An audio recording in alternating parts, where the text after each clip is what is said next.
अस्सलाम वालेकुम व्यूअर्स, आज की इस वीडियो में हम आपके साथ शेयर करेंगे फ़्रॉक और ट्राउज़र की कटिंग एंड स्टिचिंग। तो ये हम इस फ़्रॉक को बनाने के लिए हमने 2.5 मीटर फैब्रिक लिया, साथ में ये वाली लेस ली है जिससे हम फ़्रॉक पे डिज़ाइन करेंगे।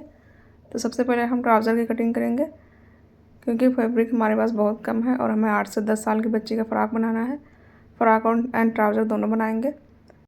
फैब्रिक को हमने 4 फोल्ड करके रखा है। हम किनारे की साइड में चाक से निशान लगा लेंगे। फैब्रिक की जो खुली साइड है वो हमने अपनी तरफ रखी है और यहाँ पर हमने निशान लगा लिया है। अब हम इसकी लंबाई आपको बता देते हैं। इसकी जो लंबाई है फैब्रिक की वो 33 इंच है। यहाँ हम इलास्टिक डालने के लिए हमें जो फोल्ड करना है वो हम 2 इंच यहाँ पर निशान लगाएंगे फोल्डिंग के लिए। जो हमने निशान लगाया है उसी लाइन को हमने सीधा कर लिया है। अब हम यहाँ क्रॉस लेंथ की मार्किंग करेंगे। तो यहाँ पर हमने 10 इंच रखी है लंबाई और चौड़ाई भी 10 इंच रखेंगे। यहाँ पर एक बॉक्स टाइप बना लेंगे। अब हम इसके बाद में 1.5 इंच पर एक निशान और लगाएंगे। यहाँ पर हम 1.5 इंच पर निशान लगाकर उससे शेप दे दी है। और यहाँ मोहरी पर भी हम 10 इंच पर निशान लगाएंगे, क्योंकि हम बहुत खुला प्लाजो बना रहे हैं समर के हिसाब से, क्योंकि आगे गर्मी बहुत ज़्यादा आ रही है, इसीलिए हम बच्चों के हिसाब से थोड़ा खुला ट्राउज़र बनाएंगे। यहाँ पर हमने 10 इंच पर निशान लगा लिया है और मोहरी फोल्ड करने के लिए हमने 2 इंच पर निशान लगाया है। अब हमने जो 2 इंच पर निशान लगाया है उसी निशान को फॉलो करते हुए यहाँ तक हमने 10 इंच पर एक निशान और लगाया है और जो हिस्सा हमारा बचा है साइड से उसे हमने शेप दे दी है। अब हम इसी निशान को फॉलो करते हुए प्लाजो की कटिंग कर लेंगे। यहाँ पर हमने प्लाजो की कटिंग कर ली है। बहुत सिंपल तरीके से हमने प्लाजो को कट करने का तरीका बताया है। बहुत सिंपल है, आप बहुत आसानी से बना सकते हैं इसे। प्लाजो के साइड से जो फैब्रिक निकला है उससे हम टॉप पार्ट बनाएंगे फ्रॉक की और स्लीव्स भी बनाएंगे साथ में। यहाँ पर तो हमने टॉप पार्ट की कटिंग कर ली है। ये इसकी लेंथ 12 इंच है। अब हम फ्रंट और बैक को अलग कर लेंगे। यहाँ पर हमने बैक वाले हिस्से को अलग करके रख दिया है और ये फ्रंट वाला हिस्सा है। फ्रंट वाला हिस्से पर जो बंद वाली साइड है वहाँ पर हम 2 इंच की दूरी पर निशान लगाएंगे और इस निशान को हम सीधा कर लेंगे और ऊपर और नीचे दोनों साइडों में हम इसमें कट लगा लेंगे। अब बैक वाले हिस्से को कट करेंगे। इसमें जो एक्स्ट्रा फैब्रिक है उसे हमने कट कर लिया है। अब हमारे पास इसकी जो चौड़ाई है डबल करके वो 8 इंच आई है बैक पार्ट की और फ्रंट की 10 इंच है चौड़ाई।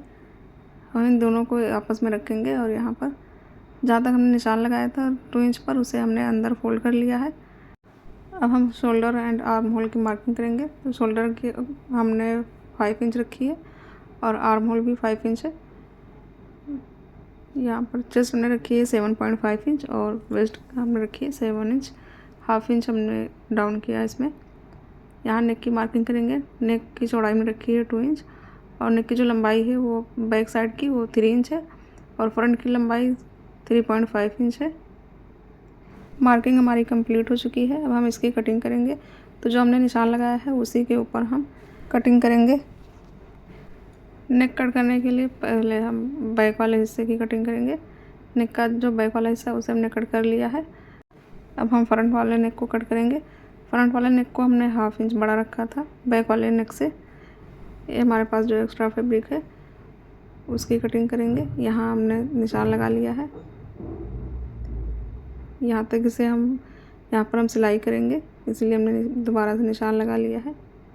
अब हम स्लीव्स की कटिंग करेंगे।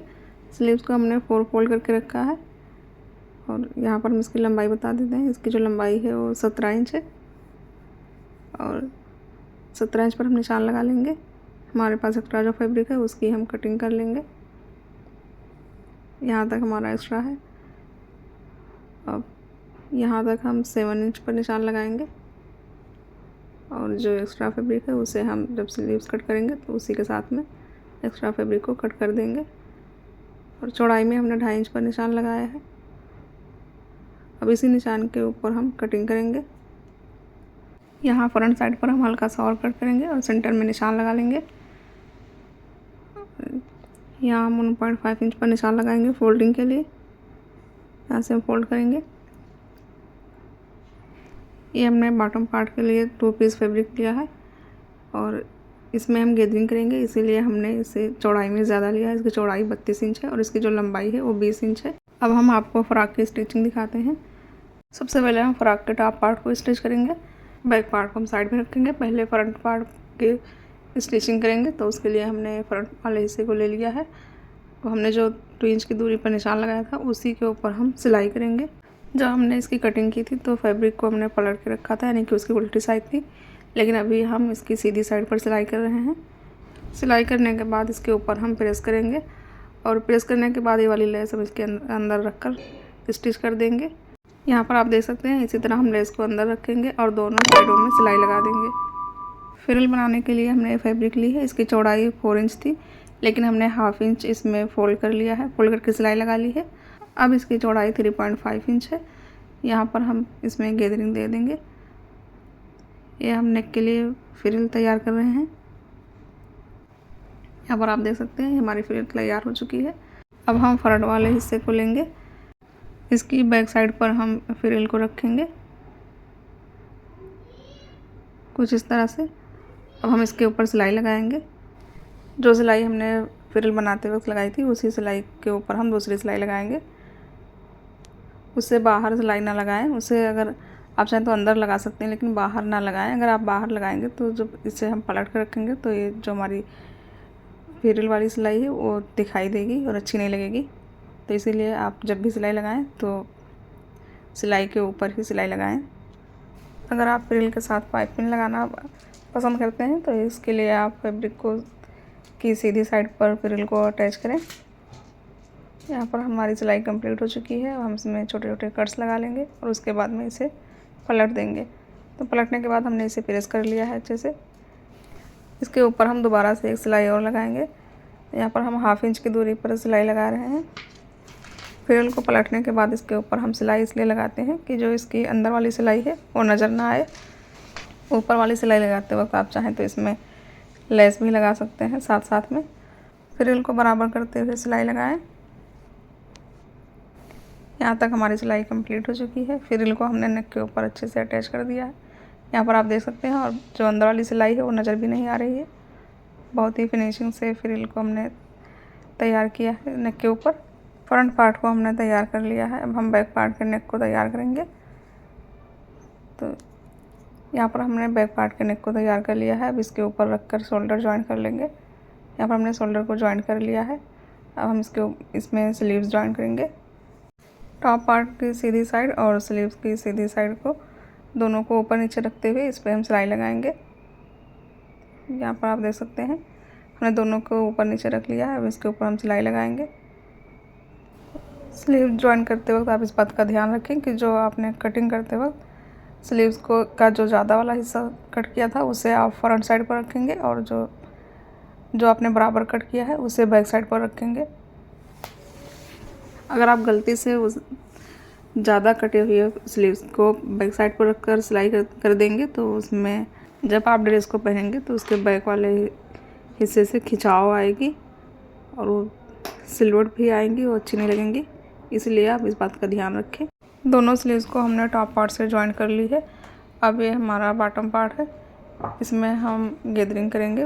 गैदरिंग आप किसी भी तरह से कर सकते हैं, चाहे तो आप डबल सिलाई लगाकर सिलाई को खींचकर भी कर सकते हैं, या आप इस तरह से कर सकते हैं। जिस तरह से आपको आसान लगे उसी तरह से आप कर सकते हैं। तो यहाँ पर हमने गैदरिंग कर ली है। अब हम इसे टॉप पार्ट से ज्वाइन कर लेंगे। टॉप पार्ट को हमने नीचे रखा है और बॉटम पार्ट को हम ऊपर रखेंगे और इसके ऊपर सिलाई लगाएंगे। सिलाई लगाते वक्त आप इस बात का ध्यान रखें कि सिलाई के ऊपर ही लगाएं, सिलाई के बाहर ना लगाएं। अगर आप सिलाई को बाहर लगाएंगे तो जब हम इसे सीधा करेंगे तो सिलाई हमारी जो हमने गैदरिंग करते वक्त सिलाई लगाई है वो नज़र आएगी। इसीलिए आप जब भी सिलाई लगाएं तो सिलाई के ऊपर ही सिलाई लगाएं, जैसा कि पहले भी हमने बताया है। अब हम इसके ऊपर एक टॉप स्टिच करेंगे। यहाँ पर हमारी लेस है तो इसको हम लेस को बराबर करते हुए सिलाई लगाएंगे। जिस तरह से हमने फ्रंट के टॉप पार्ट को बॉटम पार्ट से ज्वाइन किया है इसी तरह से हम बैक पार्ट को भी ज्वाइन कर लेंगे। ये बैक का टॉप पार्ट है, इसके ऊपर हम बॉटम पार्ट को रखकर ज्वाइन कर लेंगे। तो हमने दोनों साइडों में टॉप और बॉटम को ज्वाइन कर लिया है। अब हम फ्रंट पार्ट पर बॉटम वाले हिस्से पर हम यहाँ पर लेस लगाएंगे। अगर आप लेस को पूरे घेरे पर लगाना चाहते हैं तो पूरे पर लगा लें, यह आपकी अपनी चॉइस है। यहाँ पर हमने फ्रंट साइड पर ही लेस को लगाया है। बैक पर हमने लेस नहीं लगाई है और आप इसमें आस्तीन में भी लगा सकते हैं। यहाँ पर आप देख सकते हैं लेस को हमने अटैच कर लिया है घेरे के ऊपर। अब हम इसके ऊपर फिटिंग की सिलाई लगाएंगे। यहाँ पर हमने फिटिंग की सिलाई लगा ली है। अब आप देख सकते हैं इसकी फाइनल लुक बहुत ही ब्यूटीफुल सा फ्रॉक बनकर तैयार हुआ है। आज की हमारी ये वीडियो आपको कैसी लगी है हमें कमेंट करके ज़रूर बताइएगा। वीडियो अच्छी लगी है तो वीडियो को लाइक करिएगा, चैनल को सब्सक्राइब करिएगा। मिलते हैं हम नेक्स्ट वीडियो में, तब तक के लिए अल्लाह हाफिज़।